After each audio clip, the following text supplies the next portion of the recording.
మరణాన్ని మనం ఆపలేం, కానీ ఆరోగ్యంగా ఎక్కువ రోజులు బ్రతకడం మాత్రం మన చేతుల్లోనే ఉంది. ఇప్పుడు వినబోయే సూచనలు శాస్త్రవేత్తలు కూడా ఒప్పుకున్నవే. ఇవి మన ఆయుష్ పెంచడమే కాక బ్రతికినంత కాలం సంతోషంగా జీవించేలా చేస్తాయి. మొదటిది, ఎక్కువసేపు కూర్చోవద్దు. రోజంతా కూర్చోవడం శరీరానికి హానికరం. ఉద్యోగం అయినా మధ్యలో లేచి కొంచెం నడవడం తప్పనిసరి. రెండవది, కడుపు 80% నిండగానే తినడం ఆపండి. దీనిని జపాన్లో హరహచిబు అంటారు. ఇలా తింటే శరీరం తేలికగా ఉంటుంది, ఆయుష్ పెరుగుతుంది. మూడవది, ప్రతిరోజు కొంత వ్యాయామం చేయండి.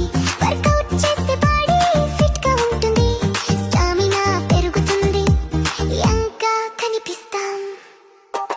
నాలుగవది, ఉదయం ఎండలో కొద్దిసేపు నడవండి. ఉదయపు ఎండలో వచ్చే విటమిన్ డి శరీరానికి చాలా ఉపయోగకరం, కానీ మధ్యాహ్న ఎండను మాత్రం తప్పించాలి. ఐదవది,